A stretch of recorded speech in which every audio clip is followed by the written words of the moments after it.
Jordan Belfort is probably the most popular salesperson alive after they made a movie about him. But now he's out there teaching his tactics and strategies. It leaves us with an important question. So as a salesman who closes more than 8 million in sales a year, I decided to see for myself. In this video, we're gonna look at his top sales strategies to find out the truth. This way, you'll know what to use and what to avoid. And I looked at my brokers this magical day when I invented this straight line, and what I said to them was this. I said, you have literally 4 seconds to establish 3 crucial things, and I'll tell you exactly what they are.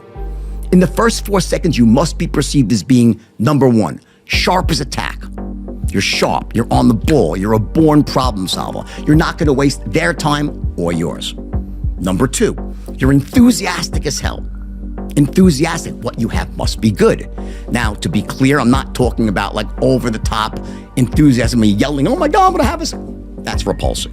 I'm talking about something called bottled enthusiasm, which sits below the surface. It's an urgency, a power in your voice that like, it could be a whisper, but that what you have is so damn good, so fucking good, that it is just compelling people to want to learn more.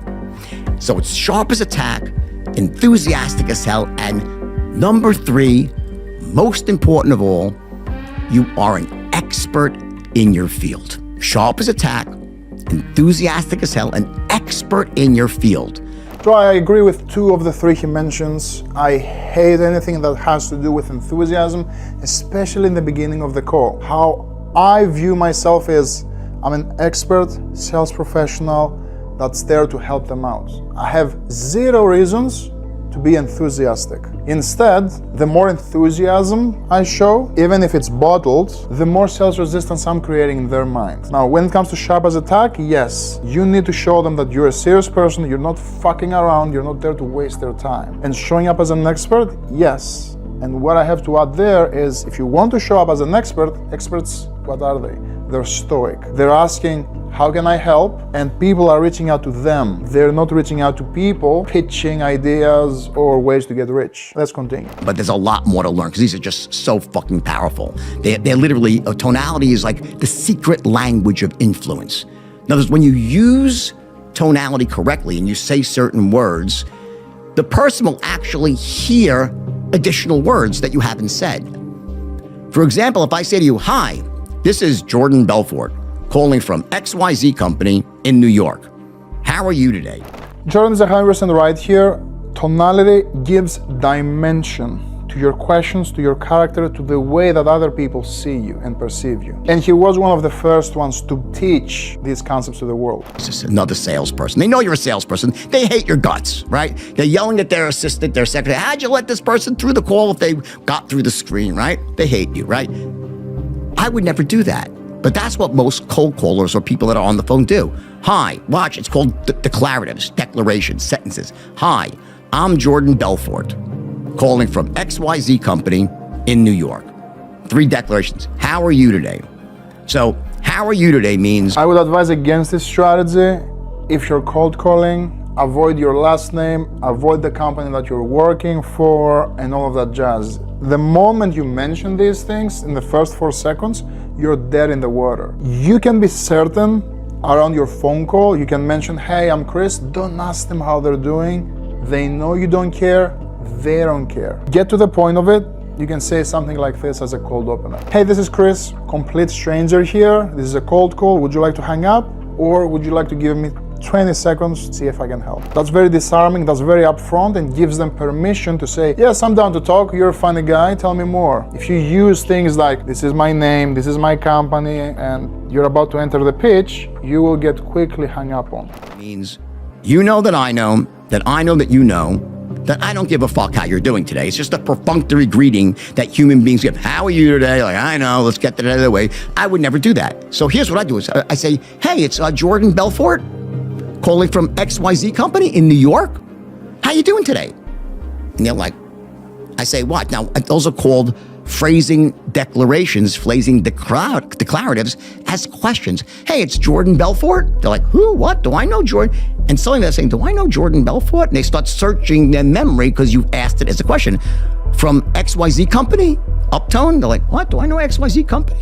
In New York? New York? What? And while their brain starts to spin and try to figure, do I know this person? Then you're like, how you doing today? And you have this really nice upbeat greeting. Like, wow, he really wants to know, actually. It's not like this stupid, how you doing today? It's, how you doing today? And they're like... So I would stay away from the how you're doing today either way. When it comes to the upswing at the end of your sentences, that can trigger curiosity in people, and I agree that it's not a horrible strategy to use. Hey, it's Chris from New York. I'm just calling in to see. So you can use that tone, that upswing when you say your name to get them curious. Who the fuck is Chris? Where is he from? So it buys you some time so you can enter into your pitch, your presentation, the question that you want to ask. But stay away from, again, how are you? These are, no matter what tonality you use, these are trigger words. So in their mind, you want something out of them. We make what's called a straight line sales presentation. What is a straight line presentation? Well, here we go. This now gets back to the 3 things that must line up in every sale. Let's go through them. Now, when you think about sales, what is sales? At the highest level, sales is the transference of emotion. And the primary emotion that you're transferring Sales isn't the transference of emotion. is certainty, that someone's absolutely certain. And we think about that it must be, well, the product or the service. They're certain that the product, and we'll use product because it's easier, right? We could be either one. The product is a perfect fit for them. It's going to resolve their problem. The thing is, the prospect doesn't care how I feel or what emotion I'm trying to transmutate to them. What they care about is to make sure that, hey, the person in front of me knows, understands, and listens to what I have to say. 2, the person in front of me is more knowledgeable and an authority, higher level authority than the one that I am. And number 3, he is not there to sell me, he's not creating resistance, he's not being sleazy, but instead he's presenting exact solutions to the exact problems that I'm facing. That's creating certainty. Because you can be certain all day, but if you don't tick these boxes and you don't show up the right way, that emotion doesn't matter. Eliminate their pain, fill their needs. It's priced correctly, great value proposition, great cost-benefit ratio, all those things we think about, and they must be absolutely certain that your product is that.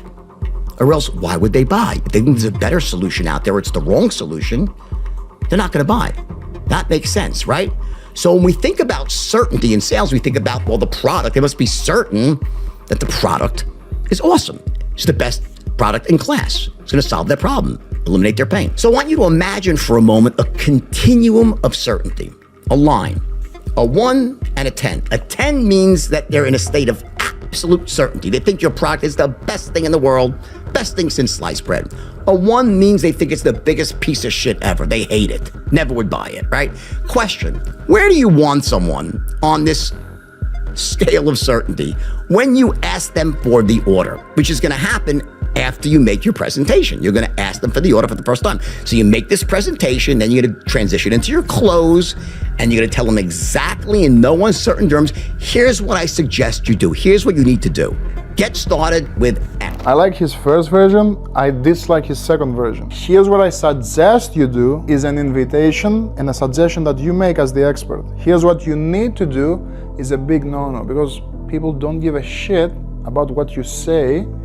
They need to do. They'll make the decision, and they need to come to that decision by themselves. So you're gonna lay it out for them very clearly, tell them the price, saying, believe me, you're gonna be very, very impressed. Never say, believe me, you're gonna be very impressed, because when I tell you in this video, believe me, you'll be impressed, where does your mind go to? That I'm full of shit. That anything that I said up to this point, you shouldn't believe. But now you have to believe me. Stay away from that language, please. Sound good? And you're gonna ask for the order directly. The same way a doctor says, here's what you need to do. Doesn't leave you without a prescription. You give them the prescription, you explain it, then you ask them to buy.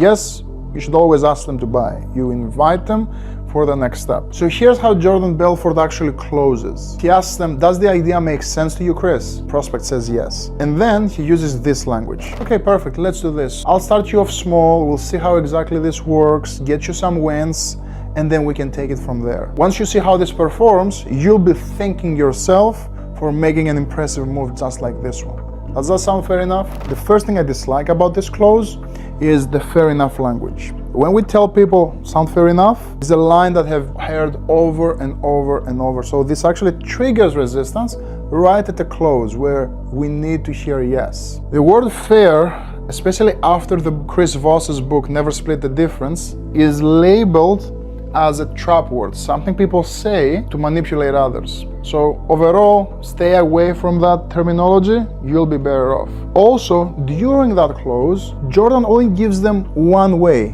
Let's do this. It's an assumptive, it's a very suggestive close, which gives them no way out. And when I give people no way out, but only one, do people actually like that? Will people take that path, or do people push away? Buyers, especially at the highest point of resistance, they will push away and not go with you. So they will come up with objections. How I like to do is I'm creating the buying environment from them. And I send something like, okay, perfect, Chris. Well, it sounds like we're solving 1, 2, 3 issues for you. Typically, from here, clients join this way, they put the investment in a credit card, and then we schedule their onboarding so we can get started.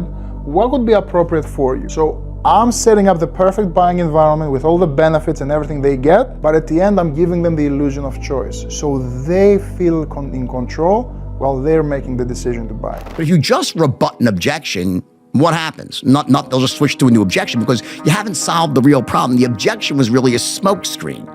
Someone says, I want to think about it, right? And you just give them all the reasons why they shouldn't think about it. And I'm doing this a long time. People say they want to think about it. They never get started. I know you want to do this and blah, blah, whatever you say. And then you just ask for the order again. They'll say, yeah, I understand that. Let me speak to my wife. They'll just hop to a new objection. Why? Because the underlying problem has not been addressed. The underlying problem is one of certainty. You have to increase certainty. The way we do that is through a powerful technique called straight line looping, which is it's very easy to learn, a bit too long for this masterclass here, okay? But I will tell you, looping is the art of taking a common objection, okay, and addressing it, but then rather than trying to close, is essentially looping back into presentation mode and having a secondary presentation that builds on top of the first.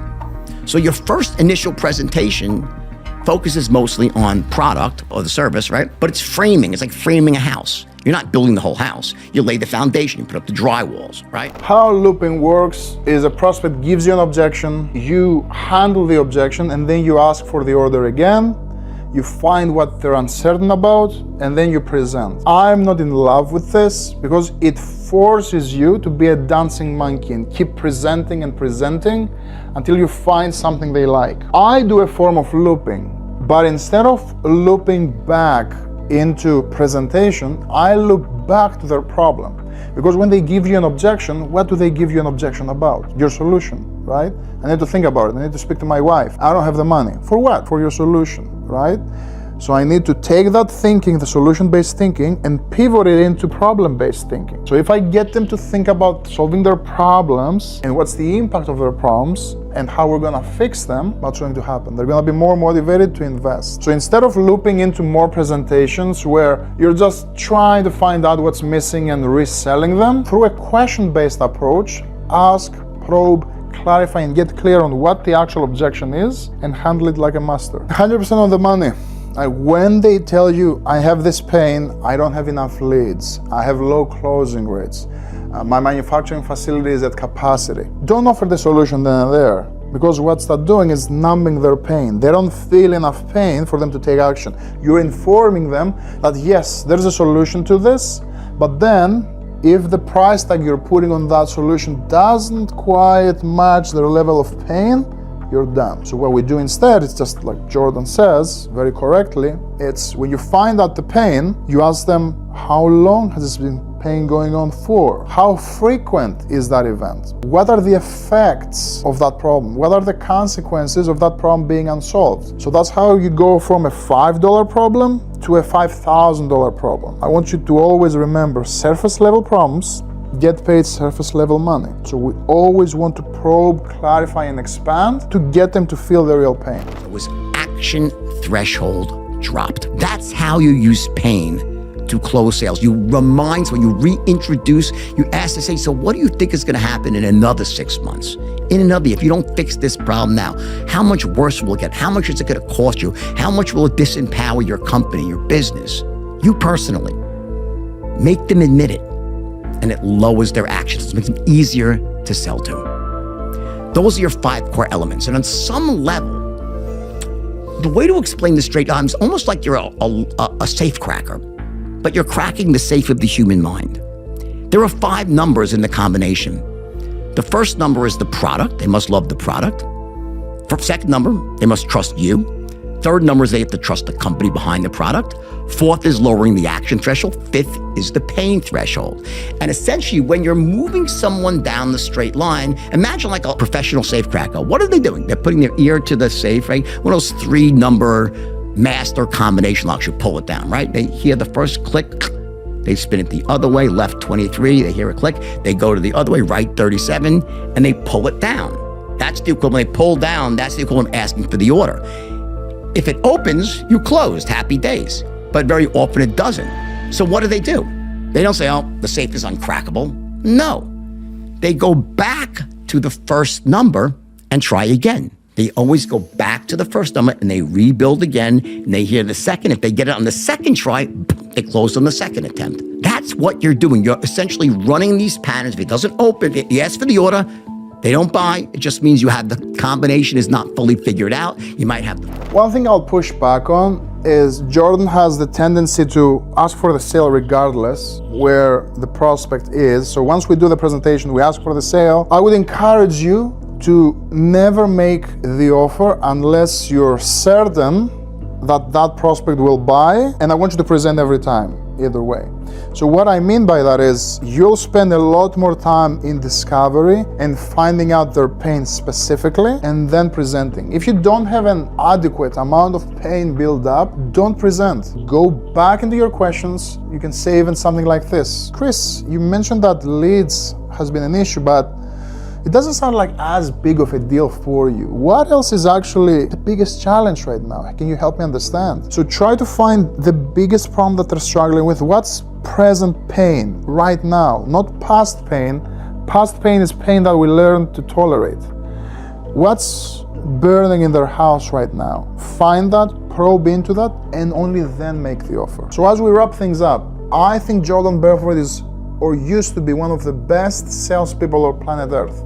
However, I'm not in love with his system because Jordan is a natural-born salesperson. He could sell ice to a blind Eskimo. Like, he's that good. And if you actually watch a lot of his sales calls, some of them are on YouTube, you'll see that he does a lot of talking and authority-based selling through presentations. So if you're not really a great talker or you don't know how to give the perfect presentation, you're going to fail because you don't have that charisma and that linguistic ability Jordan has. So what I would invite you to do instead is to adopt a much easier to learn question-based approach. So instead of always looping to presentation after presentation and try to charm people into buying, try to get in their world. Find out through expert questions what motivates them, what intrigues them and their values, and then through vision-based questions, craft the perfect themselves, craft the perfect version of them in their mind and get them to act as that person. That's called identity level selling. So you make them realize what's their current identity, what are their faults, their sabotaging beliefs, and once you paint the perfect picture, their 10.0 version, the person that they wish they could become, and you hold the keys to get access to that person, you have the sale. Just through a question-based approach. Now, if you want to see my exact 9-word sales script that has produced more than 7 million in sales the past 12 months, watch this video right here, and I'll see you there.